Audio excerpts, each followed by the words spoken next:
Thanks. So yeah, really nice to be here. I don't think I've ever been invited to give a talk in a different city, let alone a different country, so it's quite a pleasure coming over here. But when I got invited to give a talk, I didn't really know what I wanted to talk about. For those that have been kind of following me on Twitter and things like that, you might have seen that I've been doing stuff with functional reactive programming, recently been building type-safe query languages on top of OpenAI for doing stuff with Postgres. Bit of stuff, yeah, algebraic effects and things, but all of these seem to be just ideas that are floating around in my head, so I didn't really feel like I could talk about any of those for an hour and have a good kind of consistent story to tell. But the running theme for all of the things I seem to be doing is kind of writing less Haskell than I need to, or at least the minimum I need to. So I thought it might be interesting to spend the next hour or so just going through why Haskell as a language allows me to kind of explore all these different ideas in parallel. So we're going to look at kind of three different sub-talks in this talk, I suppose. So first of all, I want to look at just good old kind of polymorphism. So we're going to look at type classes. That's probably going to be kind of recap material for the first part, just so I get everybody kind of on the same page. But then I want to look at an interesting application of just using the num type class to do some interesting operations with mathematical expressions. Just out of interest, how many people here are writing Haskell as a day job? Okay. We'll get that number up next year, I'm sure. But what about it's just as a hobby or something like that? Okay, so yeah, I think the type class stuff may well be familiar material, but we'll just go over that just to make sure we're all on the same page there. Then I want to look at a different type of polymorphism, which is this idea of what's called structural polymorphism, which is otherwise known as generic programming. And that's a way of being polymorphic rather than over a set of types. You're kind of polymorphic over what's inside the type, so kind of polymorphic on the shape of the values. And then finally I want to look at something that I've only ever seen in Haskell, which is this idea of bi-directional parsing. So in Haskell we have this nice syntax for monadic parser combinators. And we're going to look at a variation on that that also has a kind of pretty printer built in at the same time.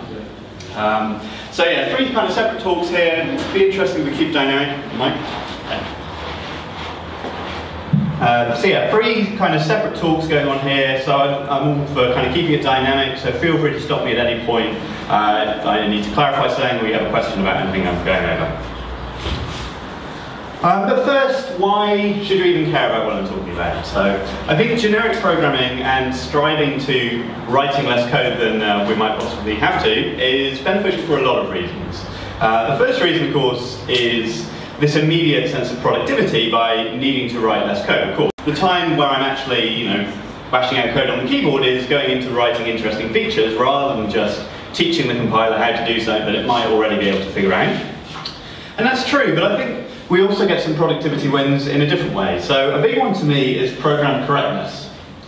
So in Haskell, we're always trying to write programs that kind of do the right thing. That's why we have a really expressive type system that makes sure that things are hopefully going to do the right thing at runtime. But I think there are other correctness properties that come from having a small code base. So a nice example to me comes with serialization. If we have a record type of some sort and we're going to serialize this to disk, we'd like to consider all of the fields in that data type. But it's quite hard to get an exhaustive pattern matching on these data types. But if we take a generic approach, we can break the problem down into smaller pieces, write serializers for the individual parts in a very generic setting, and then we can combine these together with a few composition operators. And by taking a generic approach, which we'll see later, we guarantee that we touch all of these fields. So this is a property that's quite hard to guarantee in the type system. You really need something like dependent types to get that. But when we have it in a generic setting, we can reason about it in these small pieces and reuse that reasoning over all the different data types we use. I also think we get some productivity wins in terms of code readability. So if we've got a small amount of code, generally our functions are going to be small and high-level descriptions of what we're doing. And that means when my colleagues or friends look at my code, they can see what I want them to understand about this code. For example, if we're working in the setting of maybe a web framework, it's not interesting how we parse HTTP request bodies and things like that, for example, or how we decode a JSON structure to a Haskell data type. All I care about is telling my colleagues exactly what the kind of high-level description of the data is. So with generic programming, I think we can capture that high-level essence of the program and break it down into the kind of low-level implementation details elsewhere. And finally, by breaking it down into this high-level description and having these smaller generic programs, I think we get some reusable code. So for example, if I am building maybe a new type of wire format for HTTP, if I can have a generic description of how to encode into this wire format, I could release this onto Hackage, and then everybody can reuse this in their program, regardless of the data types they're using.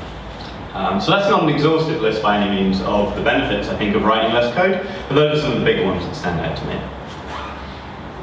So, the first thing I want to talk about then is type classes, but before we even look at type classes, I just wanted to go over polymorphism in general. So, in Haskell we write functions that are polymorphic over their types, and map is a fairly prototypical example of such a function.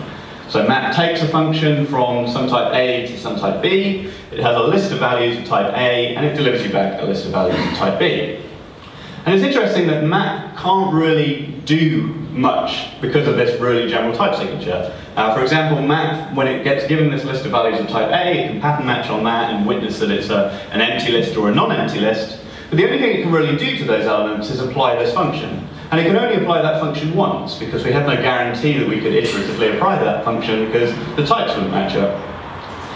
But that is quite a restrictive setting for writing general functions. Usually what we're doing when we're talking about a general class of types is not quantifying over all possible types, but rather all possible types that have some operation in common. So for example, if I'm writing mathematical expressions, I'm not necessarily interested in the fact that I'm working with integers or double precision numbers or 8-bit words or something like that. I more want to talk about the class of types that have the ideas of addition, multiplication, and subtraction and so on. And indeed, if we're doing that web framework that I was alluding to earlier, then I don't really care what the data types you're working with are, I just care that you could turn them into JSON, for example. So type classes give us a mechanism to quantify these subsets of types that have something in common. And it gives us a tool that is very similar to operator overloading in languages like C++, where we can overload the meaning of what addition is, depending on the type. And it also gives us a tool that's very similar to interfaces in object-oriented languages. So we could imagine that Java or C# has IEnumerable, iSerializable, and things like that. And we can capture that idea in Haskell by using type classes. So we introduce type classes in Haskell using this class keyword. We specify the name of the type class, and then we introduce this variable here, I've called it A, which represents those types that are an instance of whatever this type class is. So here I'm introducing just a small snippet of the num type class, which represents types that have some numeric operations. So we've got addition here, multiplication, and subtraction. Within these type classes, we associate a set of methods by providing just their type signature. And it's important to note that we only really provide the type signature here, and that doesn't really indicate what should happen under each of these functions, which in a sense is a little bit unfortunate. It would be nice to have a guarantee, for example, that addition and subtraction are going to be inverses of each other, but in Haskell it's kind of a trade-off and we don't have the ability to do that. Again, you need a richer type system to capture that. So the type class just specifies the operations, and then we can use these operations just like we would ordinary functions. So here, a very contrived example of some arithmetic expression, which just adds and multiplies and subtracts a couple of numbers. But what's interesting to note is the type signature that we get here. So this will be inferred by the Haskell compiler itself, and hard sums is a function from all types A back to types A, with the constraint that whatever that type is, it has an instance of the num type class, which allows us to use addition, multiplication, and subtraction. And then finally, we instantiate type classes by providing instances. Not too interesting in the case of using integers, because they seem to be primitive in Haskell, but we'll see later there are some more interesting numeric types that do a lot more than just normal addition. So what we've seen so far with type classes is really nothing that you've never seen before in terms of interfaces or operator overloading, but I think a unique feature about type classes that I've not seen in other languages is the ability to associate values with the type class. And I think monoids capture this very nicely, and this really wouldn't be a Haskell talk if I didn't at least briefly talk about monoids at some point. But if you're unfamiliar with what the idea of a monoid is, abstractly, it's a set of values. We've got an operation that can combine two values within that set to give you another value in that set. And there's also a special distinguished value, which I call the neutral element usually, which has no effect on that operation. So to give you a better concrete example, integers and addition form a monoid. So if I add any two integers together, I get back another integer, and we've got this special number 0, which when added to anything has no effect. So we can capture this idea of a monoid with a type class in Haskell. I've got a type class here, monoid, and it's got a witness to that operation that combines two values together, which we call mapend in Haskell.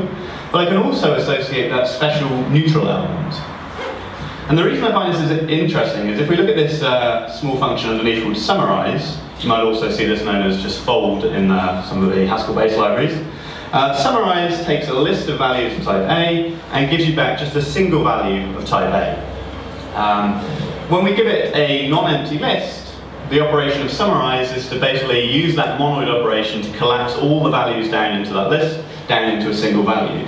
But I think something interesting happens when we get given an empty list. So if you give summarize an empty list, the type says you still have to deliver some type of value back. But of course, if you have an empty list, there's really nothing you can compute from in order to deliver that final value. But in fact, you do actually have some information to compute a value, and that's the return type of the function. So in the type signature summarize there, we've got this constraint that whatever we're returning, whatever value we're returning of, is going to be an instance of the monoid type class. So we can just use that neutral element that is associated with the monoid type class to provide a kind of default value when we get given an empty list. So in other languages, this would actually be quite difficult. One thing that we might have to do is thread through a default value all the way through the summarize function. That might be okay at the top level, but if we're using summarize deep down inside our program, then we'll have to thread that default value all the way through from the top of the program, so that becomes quite tedious. Summarize could throw an exception, but exceptions have all sorts of problems of their own. But basically, whatever we have to do in another language, we have to choose what happens when we get given an empty list. Whereas in Haskell, by using the monoid type class here, we can defer that choice back to whoever's calling summarize, just based on the type they use. So to give you a couple of examples of this idea of summarization. This is a monoid instance for ints. It's the one I told you before, so if you add two ints together, you get an int with 0 as this neutral element. And one thing we can do with just this monoid instance is given any list of values, if I replace those values with just the number 1, then if I summarize that list of 1s, I get 1 plus 1 plus 1 plus 1, up to the length of the list. So summarize here actually allows me to summarize the list in terms of finding its length. And indeed, if we give it the empty list and we expect an int to come back as our summary, then we will get the number 0 as expected. But that's not a very interesting form of summarization. Usually if we're going to summarize a list, we actually want to look at what is inside the list in order to influence our summary. So there are two other types of monoids we could use, which are the monoids of ordering. And indeed, every type that has a partial ordering and minimum or maximum bounds forms a monoid as well. So these are the monoids where the operation will be to take the minimum of two values or the maximum of two values. And the minimum bound for that type or the maximum bound will be the neutral element. So here I'm witnessing, so we have a problem though in Haskell, which is that you can only have a single type class instance per type.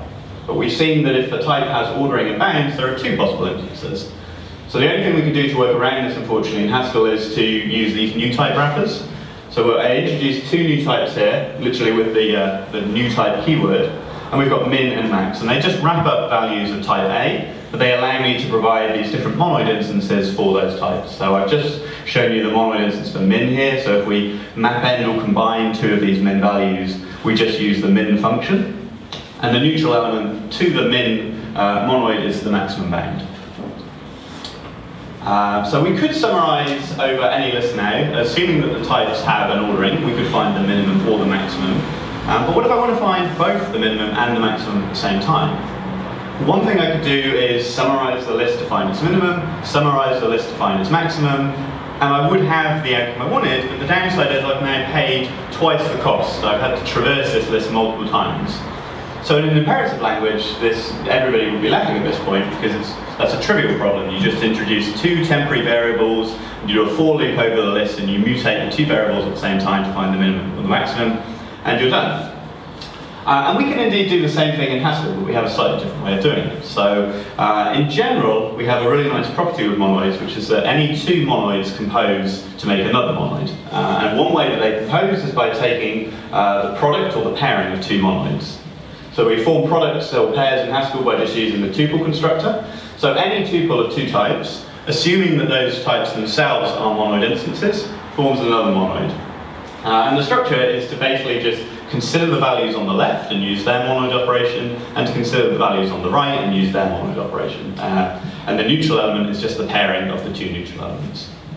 So now at the bottom you can see I've got a list of the numbers 1 to 10. For every element in that list of numbers 1 to 10, I produce the pair of min x and max x, so min 1, max 1, min 2, max 2, min 3, max 3, and so on. And then if I summarize over this list of mins and maxes, I just get back a single tuple at the end, which is min 1 and max 10, witnessing the minimum and the maximum of the list.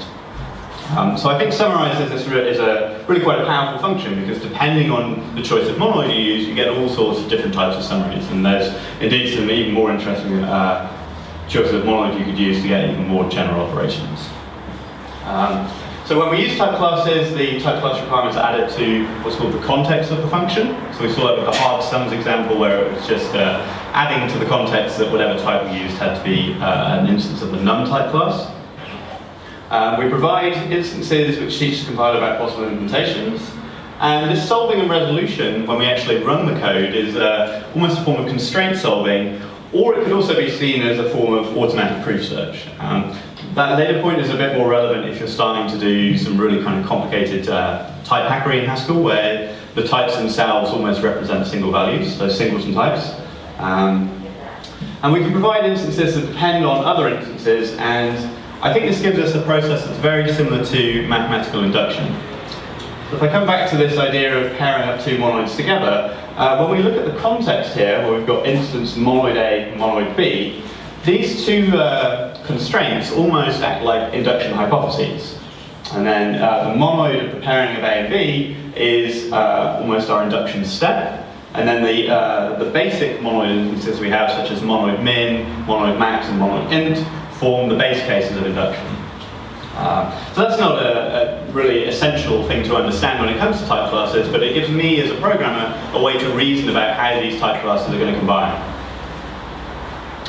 So, and now I want to just switch over to just looking at the num type class, or, well, I suppose it's the floating type class as well. And I want to show you a little project I was working on a while ago, which just uses this, and Newton's method, and the AD library. So I've got a video here, but there is some sound. I'll try and use the microphone, but I'm not sure it's going to come across. We'll see.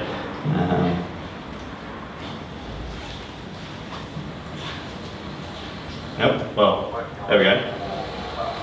Coming across at all? No. No. Okay, so ignore me talking at this point. I'm just rambling on. But basically what it is we've got this cube down in the bottom right here, and I'm actually sat on a bicycle at this point, rather than at my computer. So it's a bit dark to see, but basically where the pedals are, there's a special meter on the bike, and it communicates over Bluetooth to my computer. And the idea is when I start pedaling on the bike, this cube in the bottom right starts rotating, depending on how hard I'm pedaling. So at this point I think I'm starting to pedal faster, the cube starts to spin up even quicker. And as I stop pedaling, the cube will also stop moving as well.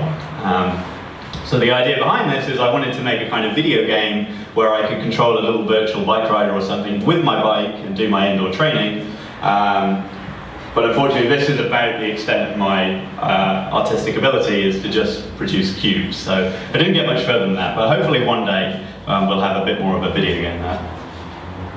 So that's the idea. So I've got a bike indoors, it's a stationary trainer, and I can communicate with that to read interesting information out of the sensors that are on that bike. And I want to create some kind of visualization of this in Haskell. So before I look at any Haskell code though, I need to come up with a suitable model to model what it is to be a cyclist on a bike. And for this I just use some equations from classical mechanics. So the top one here, we've got this relationship that power is the product of force and velocity. So on my bike, one of the sensors I have is called a power meter. So it will actually report to me the amount of power that I'm putting into the bike with my legs. For the force, well, that's up to me to model what forces I think act on a cyclist. And I've chosen here two basic forces, so the forces of resistance. The forces of resistance are going to be the sum of the force of gravity, so if I'm moving up a hill I have to overcome some extra gravity, and the force of drag, which is really the more important one. So as I move through the air I have to displace air, and the interesting property here is not so much the definition, but that the force of drag is itself a function of velocity. So that means the faster I move, the harder it is to accelerate. And as somebody who races bikes every weekend, I'm unfortunately very aware of that fact. So that's the idea, and we can write this down in Haskell quite easily. So I've got this calculate power output function, which has a couple of parameters: the gradient of the hill that I'm moving up, the weight of the cyclist, and the speed that the cyclist is moving at, or the velocity the cyclist is moving at. And that's going to allow me to calculate this power output number. And that again is just the product of the forces interacting on a cyclist and the velocity that the cyclist is moving at. For the resisting forces, again, the definition is not so important, but what I do want to point out here though is that the types of both of these functions are they're very general types. They just quantify over all types that happen to have an instance of the floating type class. So floating is going to give me access to literal numbers like 0.5 and also to the sine and arctangent functions. But beyond that, I haven't made any requirement as to what this number type happens to be. Unfortunately, with the functions that I've written so far, though, we have a bit of a problem. Velocity is the unknown that I actually need to solve for here. So I have a way to measure power, and indeed I have a way to calculate power, but that's not really what I'm interested in calculating. What I am interested in is this velocity, which is an input to these functions. That is an unknown to me, and that's what I'm trying to get out of my model. So we could use this existing model and go back to pen and paper and try and find an analytical solution, rearrange these equations in terms of velocity, but that's not going to be particularly fun because power was a function of velocity cubed. Of course, I could just go and ask Wolfram Alpha or something like that to rearrange it, but the point is I would have to do more work. And I've already derived a model, and I'd like to be able to reuse that model in order to find different information.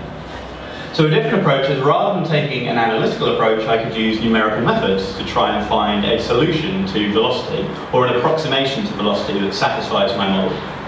And Newton's method is probably one of the simplest numerical methods that I could use, and it has a really quite a beautiful definition. So we start with some best guess of where a root of our function is. So a root is just a 0 point on any function.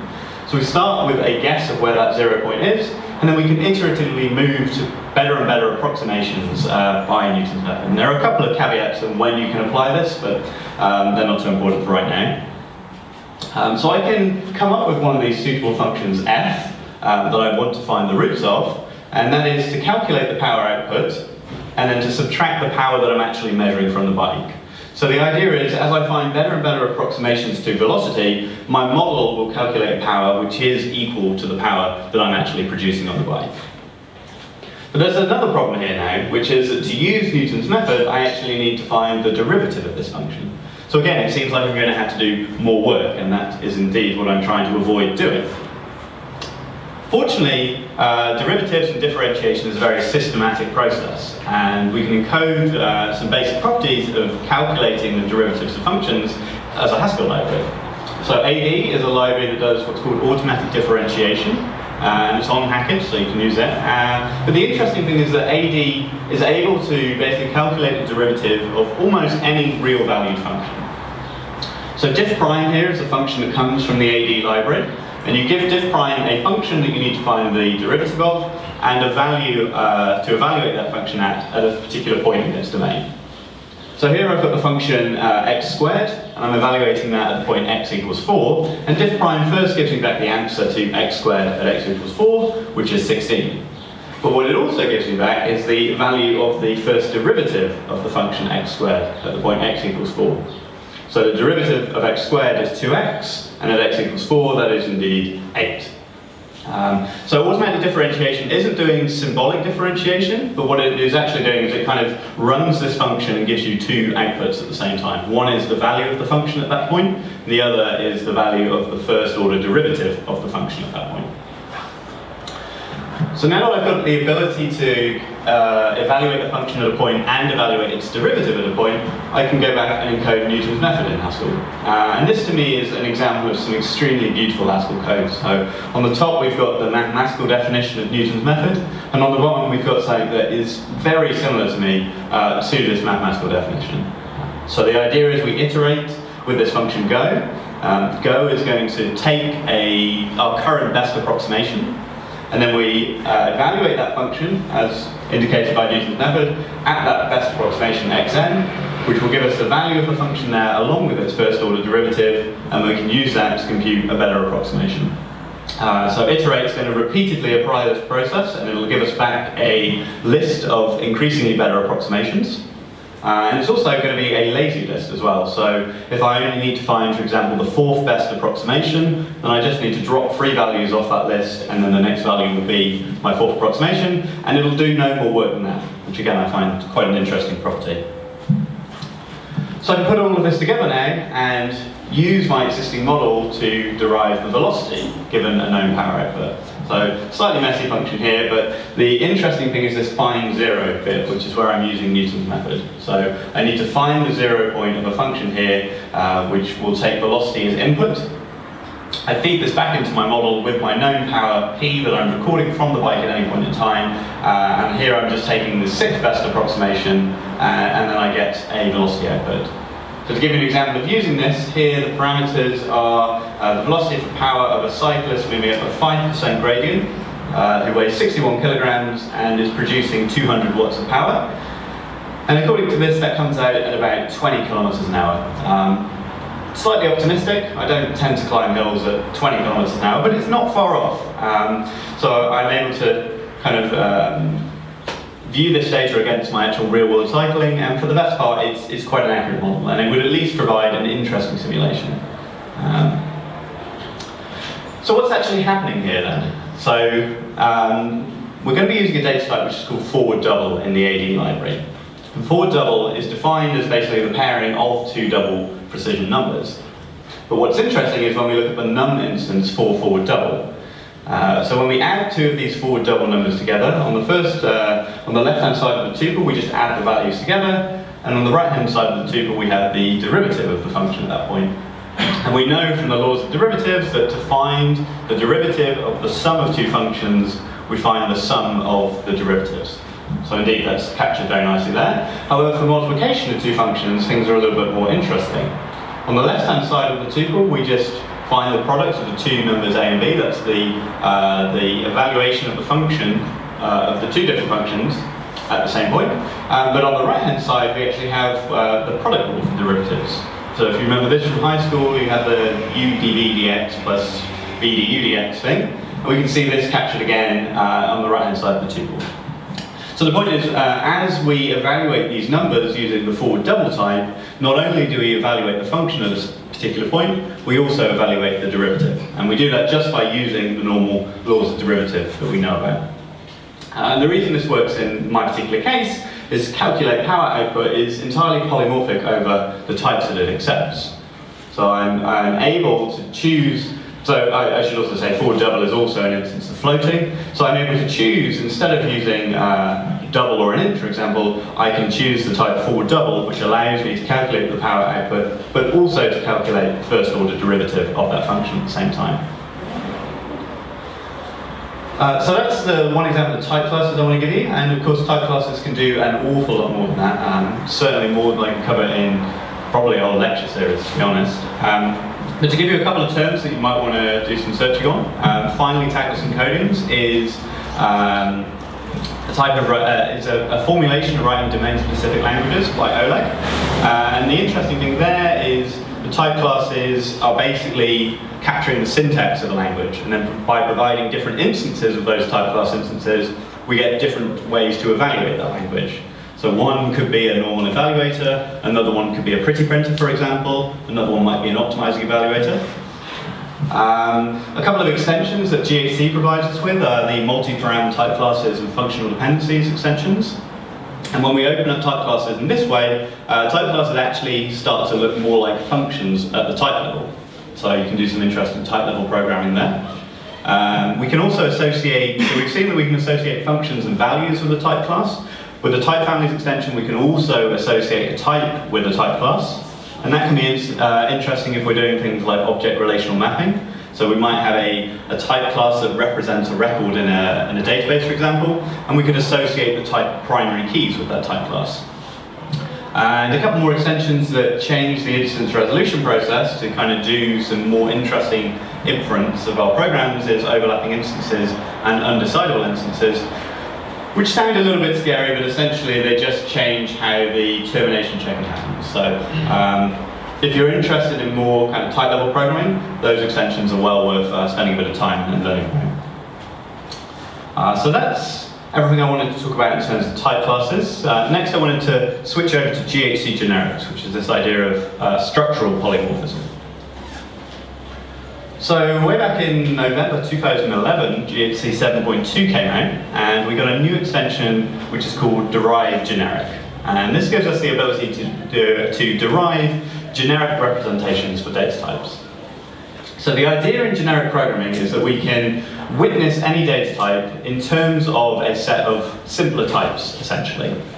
And given this small set of simpler types, we can write functions that know how to traverse over that structure in a very generic setting. I'll show you some examples of what those representations look like, but in Ghc Generics, we essentially have this kit to build data types from. We've got the ability to specify constants in data types, parameters, recursive applications. We've got the ability to create a list of fields in a data type, and we've also got the ability to have a list of different constructors in a data type. Ghc Generics is also going to give us the ability to have support for metadata, so we can see the names of the data type, the names of the constructors, and the names of the fields. So to give you an idea of what these representation types look like, let's start with just the data type maybe, which is perhaps one of the simpler types in Haskell.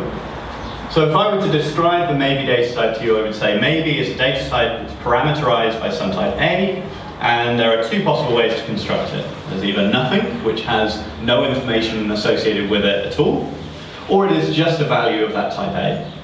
So the representation of that type is essentially a tree where we've got two choices. So here we've got this plus node, which indicates a choice between two possible constructors. On the left-hand side is this U1 constructor, and that correlates with the nothing constructor. And on the right-hand side we have this badly named rec0a constructor, and that correlates to the just constructor.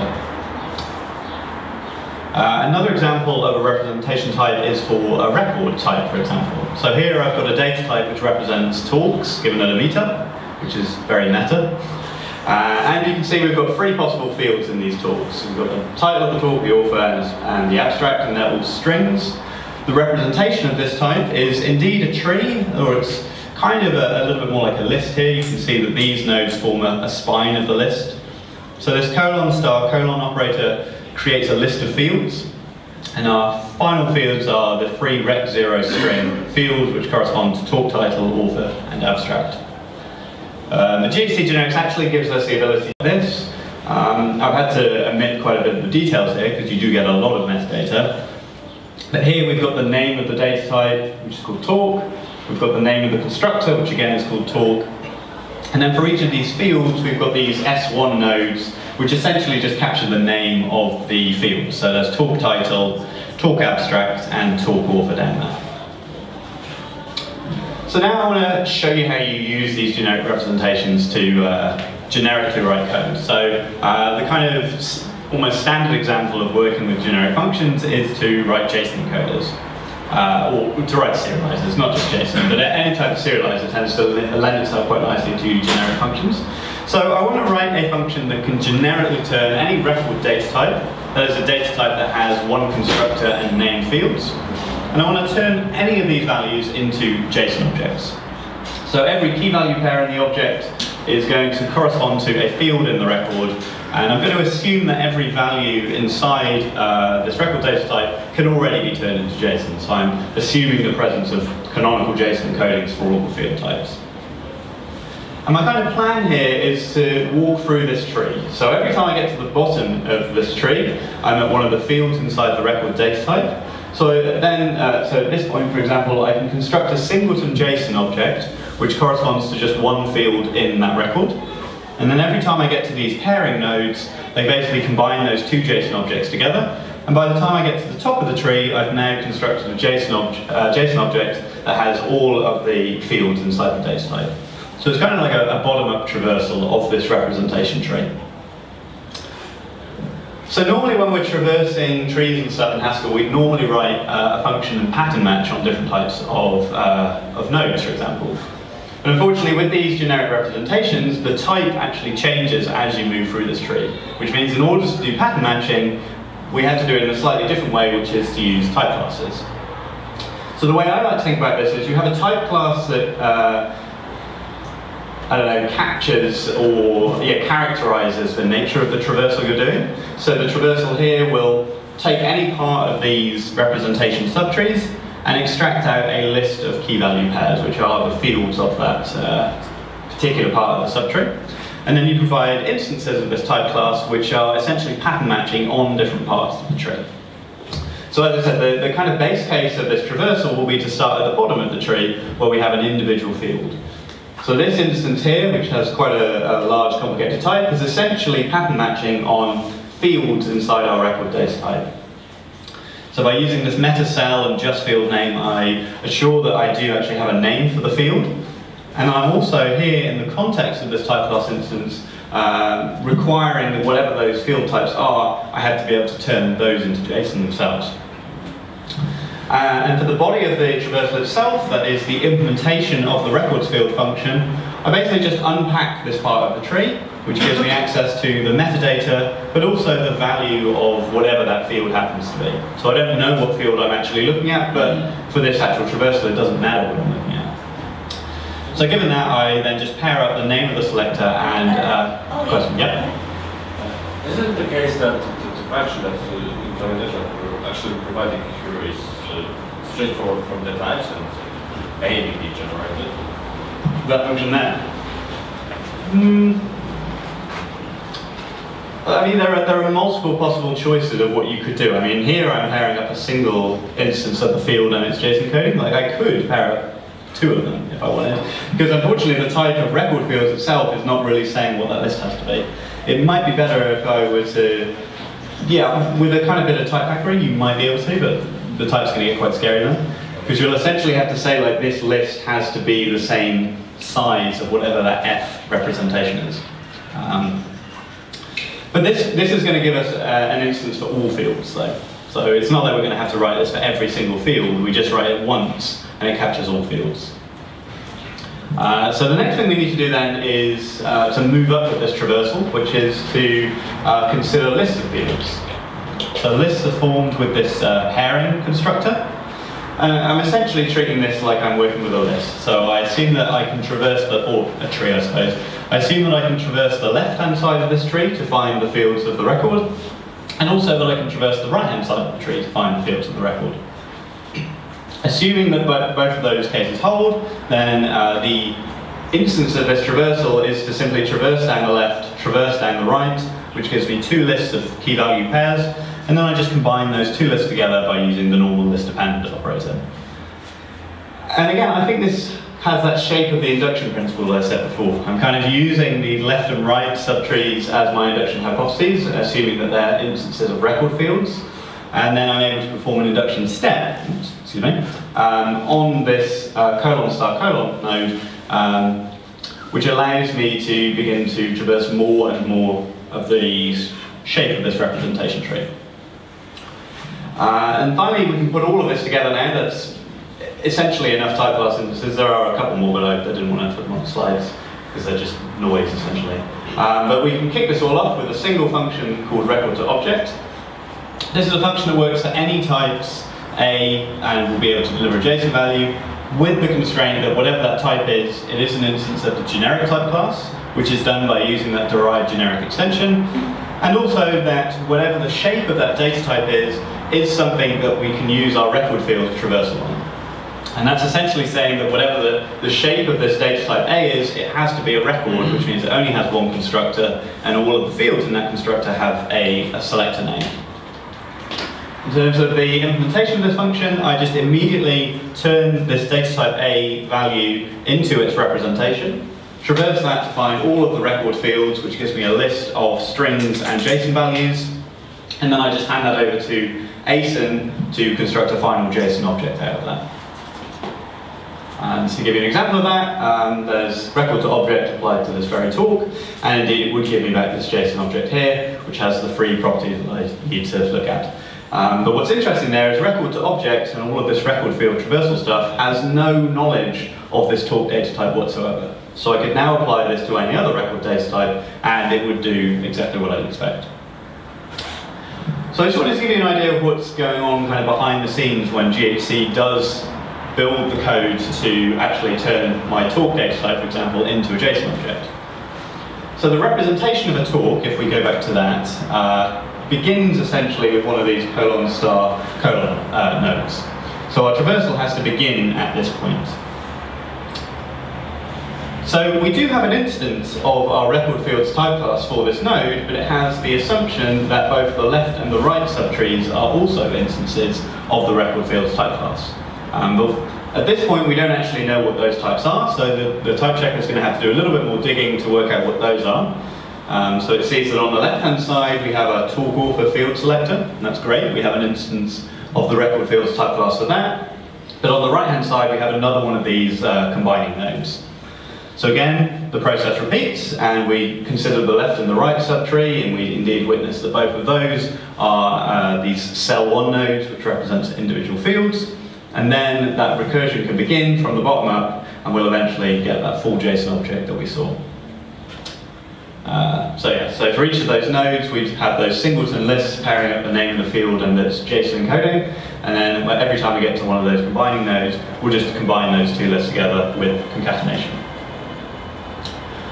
So that's just a very quick example of one thing we can do with generics. There's actually a lot of different stuff you can do with them. An interesting one is building command line parsers. That's Gabriel Gonzalez's library. I think came out maybe this year or the end of last year.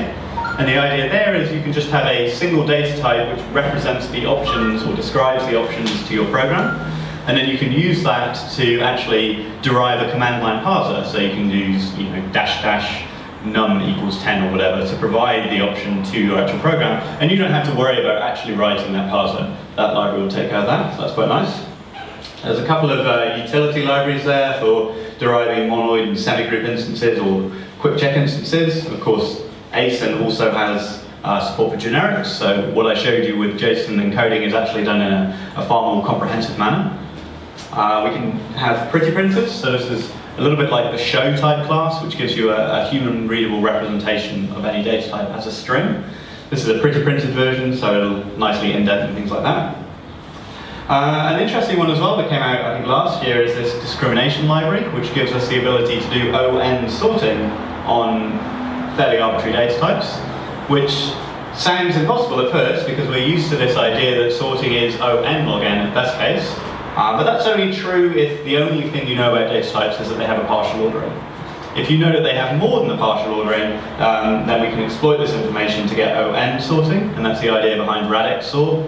And discrimination kind of packages this up in a very nice setting to allow you to get really quick sorting for almost any data type. And there's a couple of other things there, so generic trie, which is this trie data structure, and also the ability to marshal from database rows. So a bunch of stuff there. The slides will all be online, of course, if you want to do a bit of searching and extra reading on those after. And also, if you're interested more in this idea of generic programming, Andrew Lowe has a talk on Gtc Generics, which makes sense because he basically wrote the stuff anyway. But that's it's a skills matter talk, I think. So if you just Google skills matter, Andrew Lowe, you should be able to find it. But I can also dig the link out if you need it. There's a library called OneLiner, which can make this a lot easier. The downside is it gets a little bit like Perl, and certainly in terms of the terseness of the information there. And there's a couple of other different generic libraries for different representation types. So generic SOP, instant generics, and replib all have the same idea of having a representation data type, but slightly different formulations of what that representation is, which can be more suitable depending on the actual kind of problem that you're trying to solve. So then the last thing I wanted to look at then is this idea of bi-directional parsing. So this is a more structural approach to reusing code. So I showed you with the JSON example then that we can generically derive a function that can serialize a record to JSON. And we could conceive that it would be just as possible to write a function that goes in the opposite manner, that takes a JSON object and turns it into a record type. And a generic approach gives us, or gives me, some hope that both the serializer and the deserializer will be compatible. So with the serializer, we only really needed the 2 type class instances, and for the deserializer, hopefully it will only be 2 instances as well. So it's a small amount of code and I can reason about it. But I'd like a stronger guarantee that my serializer and my deserializer actually match up. So whatever I serialize, if I immediately deserialize that, I get back to where I started. That's the property that I'm trying to capture. So with bidirectional programming, the idea is to pair up every serializer with a corresponding deserializer. And then we can build larger serializers by combining these together, and we'll also get a larger deserializer at the same time. So I wanted to give you a good concrete example of that, and I really like this library, WebRoots Boomerang. So this is casting this idea in quite a specific context, which is the idea of URL routing in web programming. So if we are building some type of web application, we need to route the URLs that the user gives us to work out what page we need to display. But we're also probably going to need to render URLs in these pages as well. And the problem is, any URL that I generate in one of these web pages, I want to make sure I can actually route. It would be useless if I was generating links that when clicked on were just immediately 404s because I made a typo. So the idea in WebRoots Boomerang is that we start with a data type of possible routes inside our application, so a kind of sitemap data type. And then we derive these bidirectional boomerang parsers, as they're called, for each of the constructors. And then we compose these boomerangs to get a larger boomerang. Okay, the analogy falls down a little bit at that point, but the idea is you compose these smaller serializers together to get a larger serializer that considers the whole sitemap, and at the same time you'll also get a URL router that corresponds with what you've just wrote. So, I'm going to consider a really simple kind of hackage website here. So, my hackage website has a home page. I have package details, so I can find out the details of a particular package on hackage. And I can also get a list of all the packages an author has produced. So, that's just a normal data type there. There's nothing particular about URL routing. And then I just need to use this make boomerangs template Haskell function, which will derive the small serializers for each individual constructor. So when we use that template Haskell call, we get these rhome, rpackage details symbols in scope. So if I look at the type of these, it's not so important that you understand this e-toke r thing, but the idea is I like to think of these boomerangs as being a little bit like functions. So for rhome, it's essentially a function that takes no arguments, which we can read with this r thing, and it delivers back a value inside the package sitemap. And that makes sense to me because the home page doesn't have any arguments. The home page is just the home page. However, for the package details, we need the name of the package we're looking at. So this becomes a function from strings to one of these package sitemap entries. So that's going to be the name of the package we're looking at. And then this strange little colon hyphen operator is kind of like a stack building operator, which is a bit more of the implementation details of what's going on behind the scenes. So now that we've got these individual constructors or individual serializers and deserializers, we just need to compose these together into our larger sitemap. So there's a couple of different ways we can compose them. One is category composition, which corresponds to kind of sequential parsing.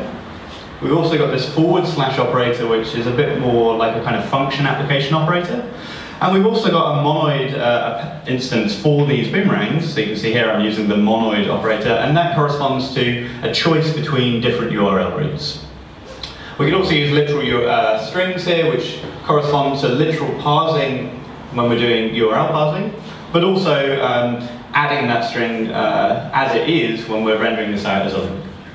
So my package site router is the home page, which requires that I parse all print absolutely nothing, because it's literally just the / route. Another possible route is if we see, if we see the word package, then we know we're in this package details constructor. That requires the name of the package, so we have the / operator here, and then we simply consume the rest of the URL as the name of the package. And this function is able to go the other way, so if you have one of these package details values, we can render this out as a URL. And likewise, we've got a similar one for author packages. It's really the same shape as just the package root. So, to give you a couple of examples of what we can do with that then, I can just parse the / URL, and I indeed get the home constructor in our sitemap. If I try and parse / author, I actually get a really nice parse error. So we know that if we see / author, we need to know the name of the author, but I didn't supply that here, so I get a parse error indicating that we didn't expect to see the end of the string at that point. And if we provide the name of a Haskell author, then indeed the parsing succeeds, and we get back the root author packages for ed. And if I was rendering this page, one of the things I will probably end up doing is providing a link to the lens package. So here I've now got the function render, which goes in the opposite direction, and render takes one of these package details value, one of these package sitemap values, and turns it into a URL. In this case, it's package details lens, so I get /package /lens. So we got all of that just from a single declarative description of how to do routing in our web application. And I find that quite interesting, because not only have we got the ability to do basic URL routing, but we can also flip the whole problem on its head and use that to do URL generation. So if you want a couple of resources to read more about this, I think this paper by Rendell and Osterman is probably maybe one of the first papers. It's certainly the paper that Boomerang uses, and that's invertible syntax descriptions. There's the Boomerang Library, which is slightly more general than WebRoot's Boomerang. JSON Grammar is a similar approach to this problem, but that's for parsing and also generating JSON objects. And I've also got a blog post which I called a category for correct by construction serializers and deserializers, which again is the same kind of approach, but I used a bit more of the latest GHC machinery, and this one particularly focuses on binary serializers and deserializers. So yeah, that's everything I wanted to talk about. Hopefully it's been interesting. We've seen 3 different approaches there, using type classes for just normal polymorphism, Gtc Generics for the structural polymorphism, and then also this more Haskell-y declarative approach for being able to turn things around and interpret a problem in 2 different ways. I'd love to take some questions.